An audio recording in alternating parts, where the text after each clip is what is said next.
안녕하세요. PNS입니다. 이번 시간에는 지난번의 연장선상에서 CE 마킹을 할 때 어떤 제품별로 어떤 지침을 따라야 되는지 정리를 좀 해볼까 합니다.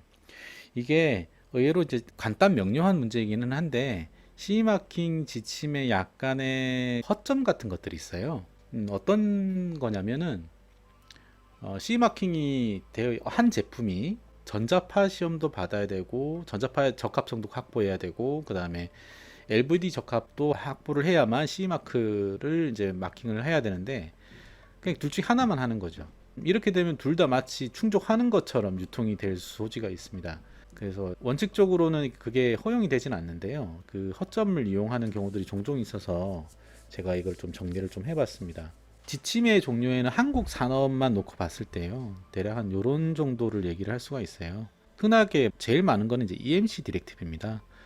전자파 발생 제품에 대해서 지침을 만들어 놨고요. 그거에 적합하도록 이제 충족을 하도록 요구를 하는 것이죠. 이제 EMC 디렉티브의 핵심은 전자파 적합성 시험을 하는 겁니다. 그래서 거기를 통과를 해야만 유럽 시장에서 유통이 가능하다라는 거가 되겠습니다. 전자파 발생 제품이라고 막연하게 이제 얘기를 했는데 발생 제품뿐만 아니고 전자파에 취약한 제품들도 이제 포함이 됩니다. 발생하기도 하고 취약하기도 하다. 이거를 한마디로 어떻게 좀 정리를 할 수 있냐면 간단합니다. 반도체 소자가 들어가 있으면은 이것은 전자파 적합성 대상이다. EMC 디렉티브 대상이다 라고 볼 수가 있습니다. 반도체 중에 이제 트랜지스터 회로들이 들어가 있어서 오작동의 가능성이 있을 경우에는 내성, 전자파 중에서도 내성 적합성을 확보를 해야 되고요. 전자파 소자 중에서도 노이즈를 발생시킬 수 있는 전자파를 마구마구 뿜어낼 수 있는 그런 제품의 경우에는 전자파가 많이 나오지 않는다는 걸 입증을 하는 전자파 장애 시험을 받아야 됩니다.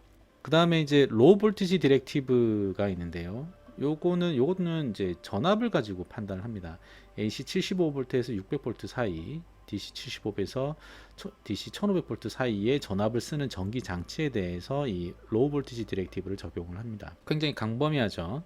로우 볼티지면 저전압이니까 매우 낮은 DC 24V 이런 것들을 의미하지 않느냐라고 생각하시는 분들이 계신데요. 그건 아니고요. 그런 DC 24V에 해당되는 전압을 우리는 그 극초 저전압이라고 합니다. PELV 회로라고 얘기를 하는데요. 그런 것들은 아예 사고를 일으키지 않기 때문에 로우 볼티지 디렉티브가 마지노선이라고 보시면 되겠습니다.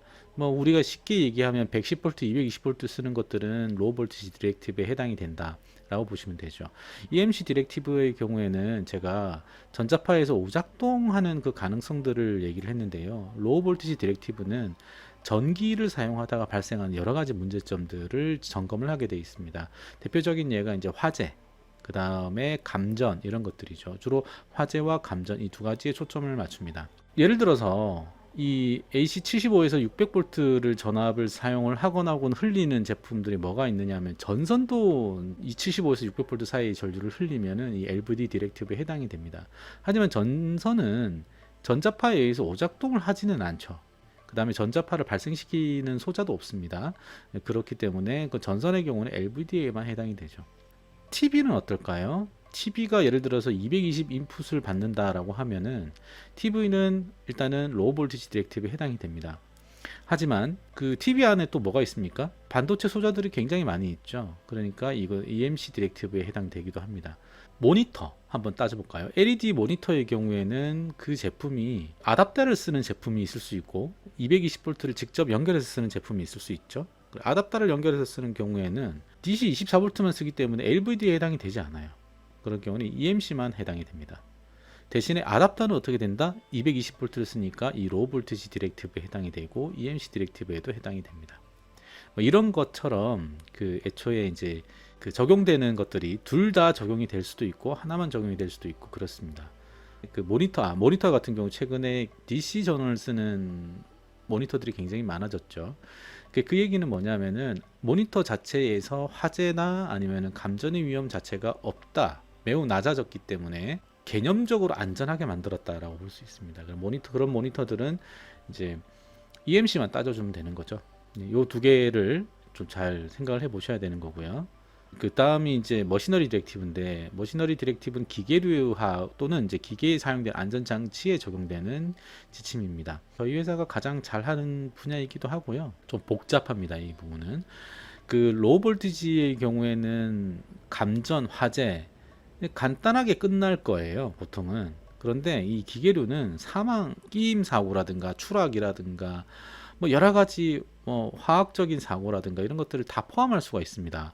그래서 난이도가 굉장히 높습니다, 기계 쪽은. 그래서 요거에 대한 지침을 이제 따로 또 정리를 해놨어요. 기계도 사실은 이제 AC75에서 600V 사이의 전원을 쓰게 되면 LVD에 해당이 되지 않습니까? 라고 하는데요. 기계류는 LVD를 적용을 하는 게 아니고 이제 머시너리 디렉티브를 적용하면 됩니다. 거기 이미 포함되어 있는 거죠. 그 다음에 역시 기계류도 이제 전자파에 취약하기 때문에 여기 EMC 디렉티브를 적용해야 되지 않습니까? 라고 하는데 적용할 필요 없습니다. 반드시 적용할 필요는 없고요. 나중에 또 따로 이 기계류 지침에 대해서는 자세하게 설명을 드리도록 하겠습니다. 또 하나 이제 의료기기가 있는데요. 의료기기도 똑같죠. 기계류처럼 움직이고 할 수 있는 것들이고요. 또는 이제 사람의 피부 안으로 이제 몸 안으로 들어오기도 하고요. 병균이나 이런 것들 위생적인 관점에서도 접근하게 되고요. 또 기계류하고 이 의료기기의 차이점이 뭐냐면 기계류는 의식이 있는 사람이 작동을 하다가 혹은 작업을 하다가 다치게 되는 거를 막는다면 메디컬 디바이스 의료기기 쪽은 의식이 없는 사람들, 전혀 생각도 안 하고 있었는데 사고를 겪게 되는 것들로부터 이제 보호를 해야 되는 거죠. 그래서 의료기기가 기계류보다 조금 더 높다라고 알려져 있는데요. 제가 해보니까 둘이 비슷비슷하거나 기계류가 조금 더 난이도가 높습니다. 왜냐하면 의료기기는 그 기능이 단순하거든요. 근데 기계류는 매우 복잡하고 거대한 장치들도 많고 해서요. 어쨌든 이런 거는 의료기기에 대한 지침은 또 따로 이렇게 있습니다. 우리가 이거를 줄여서 얘기를 하는데요. 로우 볼티지 디렉티브를 LVD, 그 다음에 EMC 디렉티브는 그 EMCD, 머시너리 디렉티브는 MD, 메디컬 디바이스 디렉티브는 MDD라고 표현합니다. 그 다음에 또 하나가 이제 여기 압력 용기에 대한 것들이 있는데, 압력 용기가 5바, 0.5바 이상이면은 이제 적용이 됩니다. 1바가요, 1기압이에요. 근데 이게 절대 기압을 얘기하는 게 아니고 상대 기압입니다.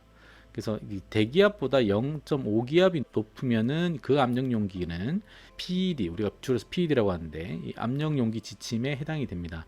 그런데 이 밑에 있는 심플 프레셔 베셀이랑 차이점이 뭐냐면 압력은 같지만 이 안에 들어가 있는 물질이 다릅니다. PED는 수증기, 스팀, 인화성 물질, 부식성 물질이 들어갔을 경우에 PED를 적용하고요. 질소나 공기 등 비인화성 물질로 되어 있을 경우에 심플 프레셔 베셀 기준을 적용을 합니다. 이게 무슨 차이가 있냐면 이 기본적으로 압력을 받는 것들은 폭발할 수가 있거든요. 그 균열이 생기거나 하면 폭발할 수가 있는데 이 심플 프레셔 베셀은 폭발하면 그 폭발 에너지로 인한 사고 여파가 전부예요. 근데 여기는 다르죠. 수증기가 나오면 뭐가 됩니까? 엄청난 화상을 입을 수 있고요. 인화성 폭발로 더 큰 폭발로 이어질 수 있고요. 부식성 물질, 네 역시 손의 화상이라든가 역시 그 중독이나 이런 문제점들을 같이 이제 갖게 되죠. 그러니까 레벨이 좀 다릅니다. 이게 PED가 조금 더 어렵고요. 요거는 조금 더 상대적으로 좀 쉽습니다. 여기서 아까 이제 첫 시간에서 말씀드렸듯이 인증이냐 마킹이냐 이렇게 얘기를 했는데 LVD나 EMC는 마킹만 하면 돼요. 인증이 필요 없어요. 근데 기계류는 어떤 제품에 대해서는 인증이 필요하다라고 되어 있고요. 의료기기도 역시 어떠한 제품군에 대해서는 인증이 필요하다라고 합니다.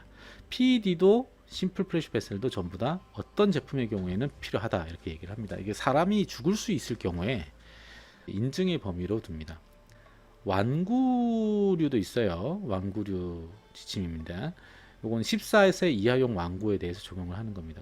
뭐 비비탄 총이나 이런 거는 여기 해당이 안 되는 경우들이 많고요. 완구에 대한 여러 가지 기준들이 있습니다.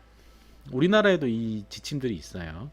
그 다음에 ROHS는 6가지의 그 중금속 물질들이 제품에 들어가 있는지를 확인하는 시험입니다. 환경과 관련되어 있는 것이죠. 예를 들어서 이제 이렇게 설명하면 될 것 같습니다. 자, 마우스 하나에 중금속이 들어가 있는지를 확인하려면 어떻게 하면 되느냐? 이 마우스에 쓰여지고 있는 휠에 들어가 있는 재료라든가 플라스틱, 그 다음에 그 안에 들어가 있는 보드, 센서 이런 것들을 다 하나씩 ROHS를 땄는지를 확인합니다. ROHS를 다 땄다면은 결국은 다시 어디로 이게 소급이 되냐면 그 플라스틱을 만드는 그 플라스틱 제품, 플라스틱 원재료가 ROHS를 땄는지 확인하고요. 그 다음에 PCB 보드가 ROHS를 땄는지 확인해야 되고요. 거기에 들어가는 각종 저항, 트랜지스터 소자, 이런 것들이 ROHS를 땄는지를 확인해야 되는 거죠. 그런 것들로 이제 구성을 하면은 이제 마우스에 대해서는 ROHS를 따질 필요가 없어집니다. 적합하다라고 볼 수가 있는 거죠. 그래서 이제 이렇게 보시면 될 것 같아요. 제일 큰 기계류를 한번 따져볼게요.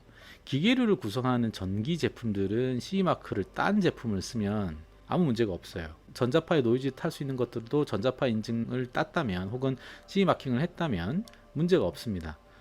그 다음에 이제 이 전기 제품들의 경우에는 각 자체적으로 그 시험도 하거나 이렇게 해야 되는데, 여기 다시 ROHS로 넘어가서 이 전기 제품을 구성하는 그 구성 요소품들이 화학 물질에 대해서 안전하다라는 ROHS 시험 성적서를 확보를 하고 CE마킹을 했다면은 그런 제품으로 구성된 전기 장치는 역시 문제가 안 되는 것이죠. 점점 위로 올라가는 겁니다. 우리가 이제 기계류 지침이 제일 큰데, 여기서 기계류 지침에 대해서 제가 아까 LVD를 적용하지 않는다고 그랬어요.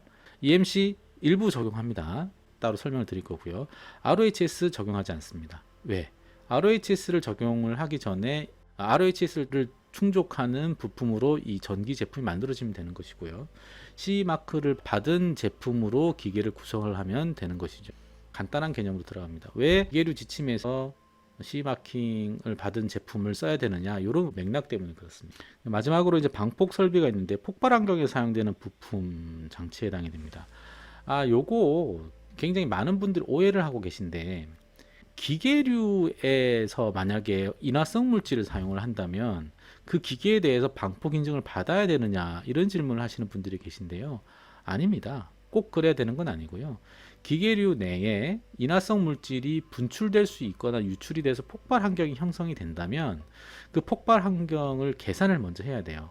계산을 한 다음에 그 위험 구간 안에 있는 전기 장치에 대해서는 방폭 인증을 받은 설비가 우리나라는 이제 기계류라고 생각하는데 그 장치라고 보시면 돼요. 방폭을 받은 장치를 기계에서 적용을 하면 됩니다.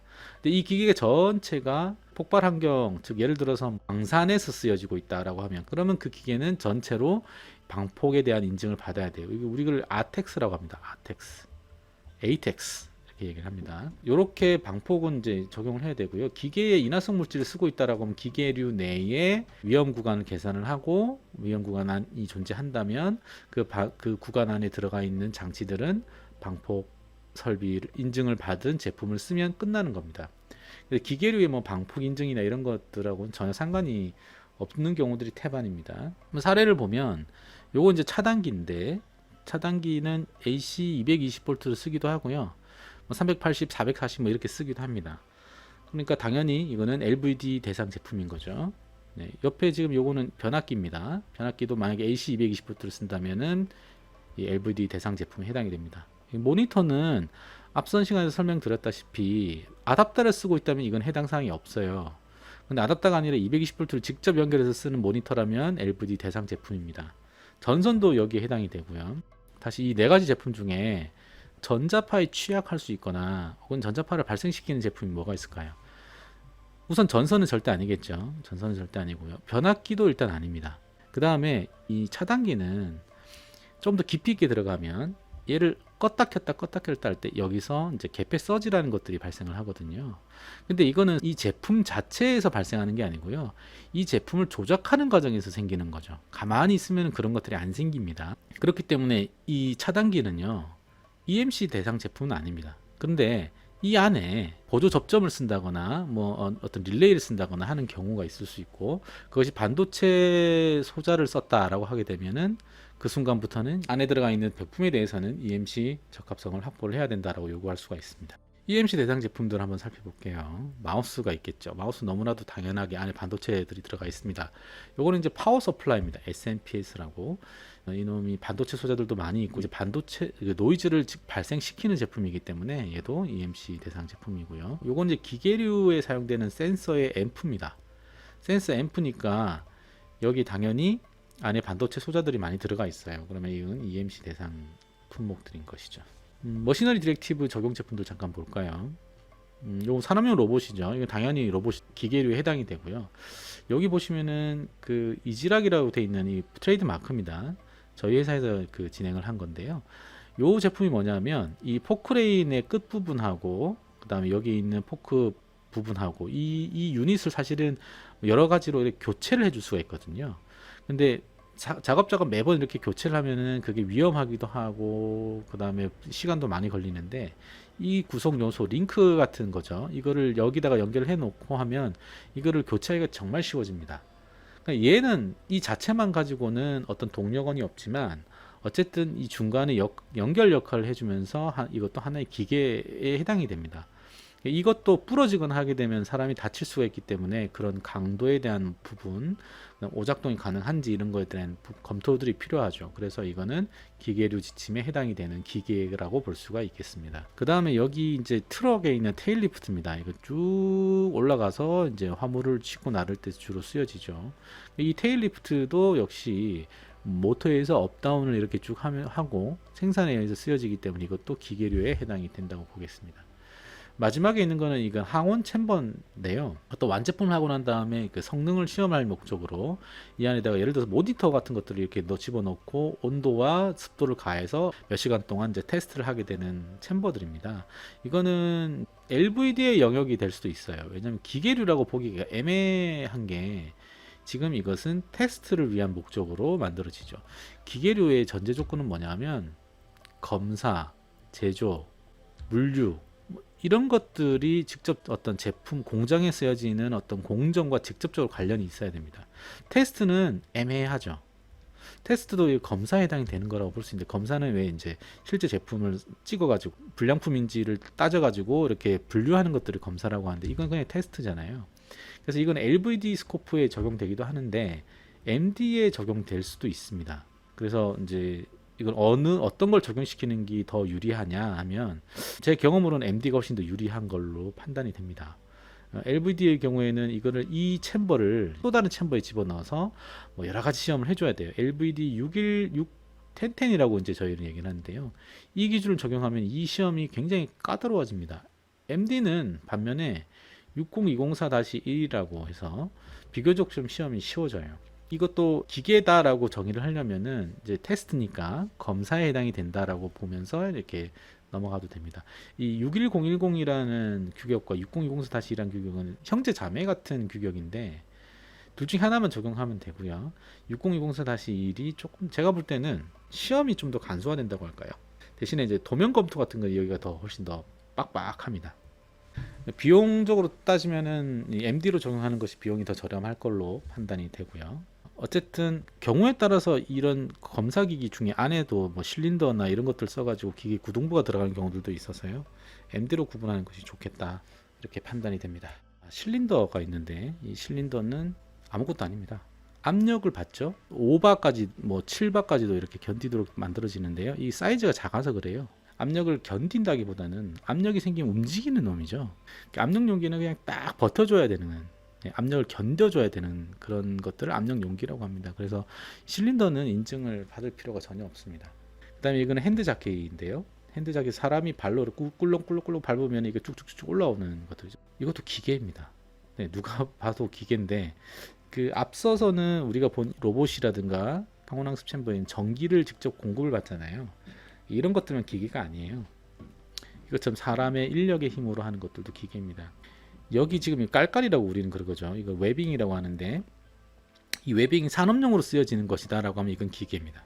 그런데 캠핑용이다, 레저용이다 라고 하면 이건 기계가 아니에요. 뭐가 중요하냐면 기계는 산업적인 용도로 쓰여져야만 합니다. 이 발전기도 비슷비슷합니다. 발전기도 산업용으로 쓰여지면은 기계류고, 산업용이 아닌 다른 용도로 쓰여지면은 기계가 아닙니다. 개요를 제가 설명을 드렸는데 좀 애매한 경우에는 전문가들한테 물어보시는 게 제일 좋아요. 근데 어디다 제일 좀 물어봐야 되느냐, 뭐 시험을 할 수 있고 언어적 문제가 없어야 돼요. 영어 잘하는 회사, 그 다음에 경험이 풍부한 회사를 선택하시면 거기다 문의를 하시면, 아, 네, 그거는 뭐 기계류에 해당이 되네요, 그거는 LVD에 해당이 되네요, 이렇게 하면 정의를 해줄 거고요. 그 회사가 이제 뭐 기계류를 할 수 있다라고 하면 직접 하겠지만 보통은 못하는 회사들이 되게 많거든요. 기계류가 이제 난이도가 높아서요. 그러면 이제 여러분들이 연락을 최초 연결한 그 회사는 다른 이 기계류 인증을 진행할 수 있는 회사에다가 의뢰를 합니다. 그래서 그 의뢰를 해서 거기다가 얼마를 얹어서 이제 가격을 책정을 하게 돼요. 그래서 제일 중요한 게 뭐냐면, 시험을, 그 제품을 진짜로 시험할 수 있는지 없는지를 판단하는 게 이제 제일 중요합니다. 방법은요 되게 간단해요. 그냥 비교 견적을 하셔야 돼요. 비교 견적 무조건 하셔야 됩니다.